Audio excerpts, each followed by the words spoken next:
বিয়ের পরে সবাই ঘুরতে চায়, আজকে আমি অ্যাঞ্জেলকে ভারতবর্ষের ম্যাপ দেখাচ্ছি। বলো বিয়ের পরে তুমি ভারতবর্ষের কোথায় যাবে, যেখানেই বলবে সেখানেই নিয়ে যাবো। আজকে এখনই আমার গাড়ি করে পুরো ভারতবর্ষের ম্যাপ দিলাম তোমাকে, এখন তুমি চুজ করো ভারতবর্ষের কোন কোনায় যাবা।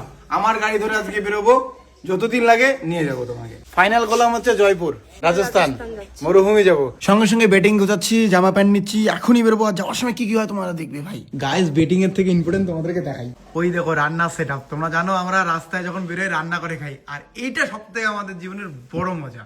জয়পুর যাওয়ার বা রাজস্থান যাওয়ার আগে একটা প্রুফ দেখা যাচ্ছি, দেখো বউ হওয়ার কি জ্বালা। আমার জুতো পরিষ্কার করতেছে, হায় রে হায়। আমাদের রান্না থেকে শুরু করে সবকিছু প্যাকিং হচ্ছে। রান্নার ইয়েটা সামনে না ভাই, রান্না করা লাগবে না রাস্তায়। সত্যি বলতে আমরা রাজস্থানে যাবো মরুভূমিতে, কিন্তু তার আগে যাব কোনো ধর্মের স্থান, সেটা হচ্ছে ভারতের বিখ্যাত বিশ্ববিখ্যাত রাম মন্দিরে। বিয়ের পরে প্রথম কোনো ধর্মের স্থানে যাব, ধর্মের স্থান ভিজিট করবো, তারপরে এখানে ওখানে। এই যে আমার বর বাবা মাকে প্রণাম করার পর আমাদের কালী মা এবং মনসা মা সবাইকে প্রণাম করছে। গাইস পুরা 20 থেকে 25 দিনের ট্রাভেল চালু হচ্ছে। হানিমুনে যাচ্ছি গাইস, তার আগে এখানে খাচ্ছি আমরা। এটা একদম মিথ্যে কথা। হানিমুন কি কয় এটা মুই অত বুঝুক না ভাই। হানিমুনে যাচ্ছি না গাইস, কি কারণে যাচ্ছি বুঝতে পারবে, চলো না। আমরা রাজস্থান যাচ্ছি, মানুষ শুনলে অবাক হচ্ছে, এই নিয়ে রাজস্থান যাচ্ছ? আমরা গাড়ি নিয়ে যাচ্ছি, সবাই অবাক হয়ে যাচ্ছে। বন্ধুরা একটা ভয় লাগতেছে, মহাকুম্ভ গিয়েছিলাম, প্রচুর পরিশ্রম হয়েছে।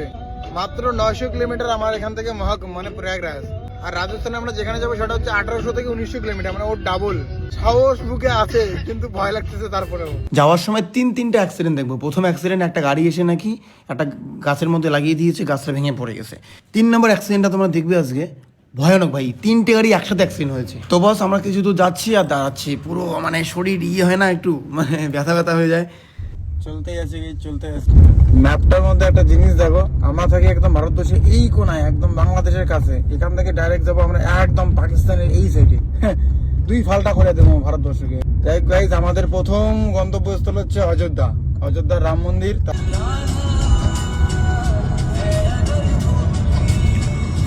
Good morning guys. ঘুম থেকে উঠে দেখি এখনো বিহারে আছি। কালকে রাত্রিবেলা বিহারে ঢুকেছি, এখনো বিহারে আছি। এখন 8টা বাজে সকালবেলা, বউ এখনো ঘুমাচ্ছে।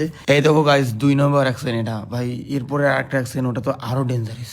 গাইজ নতুন গ্যাস নিয়েছি, পুরো সেটআপ, এটা দিয়ে রান্না করতে হবে। রাত্রিবেলা 9টার দিকে বেরোয়েছি, নেক্সট ডে এখন 11টা বাজে। 11টার সময়ও বিহারে আছি আমরা। বিহারের পরে আমরা ইউপি পাবো, তারপরে আমরা রাজস্থান পাবো। আর একটা বড় অ্যাক্সিডেন্ট, বাপরে বাপ, 2টা অ্যাক্সিডেন্ট দেখলাম। 3টা গাড়ি একই সাথে অ্যাক্সিডেন্ট আবার দেখলাম। এই ড্রাইভার মনে গেছে ভাই, please safe drive, safe life রে। এই জন্য আমি আস্তে গাড়ি চালা পছন্দ করি। গাইস প্রায় সন্ধ্যা হতে চললো, আমরা এখনো বিহারে। আর সকাল থেকে আমরা খুঁজতেছি ভালো একটা রেস্টুরেন্ট, ভালো একটা কোনো কিছু। আমরা কোনো একটা শহর টাউন এরকম বা বড় মার্কেট খুঁজতেছি, কিছু কিনবো, কিচ্ছু পাচ্ছি না। যে বিহার এরকম না, এই রোডের পাশে নেই, সেটা আমার জানা নেই। আমরা যে রান্না করবো, রান্না করে যে খাবো গাই সেটাও পাইনি, কারণ এই যে জমিগুলোতে খুব নোংরা। এখন আমরা দেখবো একটু পরে উত্তরপ্রদেশে সব ঠিকঠাক থাকবে আশা করি। ভাই সারাদিন খোঁজাখুঁজি করার পর বিহারে মাছ খুঁজতেছি, বিহারে কোথাও মাছ পাচ্ছি না। এখন মাছ পাচ্ছি বিকেলবেলা একটা জায়গায়, রোড তো বানাই গেলাম, মাছ নিলাম। এখন একটা সুন্দর একটা প্লেস দেখে রান্না শুরু করব, তারপর খাওয়া দাওয়া করে আবার বেরিয়ে পড়বো। গাইস আমাদের একটু সমস্যা হয়ে গেছে, প্রায় 4 থেকে 5 ঘন্টা ধরে আমরা এখানে আছি, ট্রাফিক আগাচ্ছে না। ট্রাফিক প্রায় আরো 1 ঘন্টা ওয়েট করলাম, তাও এগোচ্ছে না। তাই বলে আমরা এখানে রান্না করার জায়গা খুঁজি। ট্রাফিক কি করছে না, এটা কেমন লজিক ভাই? বল যে গাড়িগুলো এগোচ্ছে না। ট্রাফিক কোথায় কি করে করুক গা, কি করা যাবে গাইস, খিদেও পাইছে। আশা করি এই ট্রাফিক জ্যাম 3-4 ঘন্টারও বেশি লাগবে এই জ্যাম খুলে দিতে। ভাই খিদায় আপেল খাচ্ছি। 7 থেকে 8 ঘন্টা হয়ে গেছে, ট্রাফিক জ্যাম কাটছে না ভাই। তার জন্য আমরা সাইডেই এখানে গাড়িটা নিয়ে কষ্ট করে নিয়ে আসলাম, এবং এখানে এখন রান্না করবো। রান্নার স্পেশাল ব্লগ কালকে দেখতে হবে, রান্নার ভিউটা একদমই স্পেশাল দেবো। রান্না করে তৃপ্তি মতো খেলাম, উফ আলাদাই মজা। গুগল ম্যাপ দেখছি, এখন আমরা বিহারেই পড়ে আছি। ফাইনালি গাড়ি দাঁড় করালাম এই নামটা দেখার পরে। মনে তো এখন ব্যারিকেড লাগাচ্ছি মনে হয়।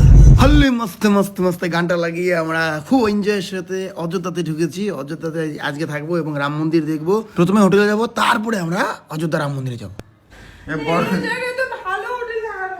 বড় লোকের মাইয়া হোটেল পছন্দ হয় না, পাগলা রুম নেই, অন্য অন্য ভালো হোটেল ছিল, রুম নেই সেখানে।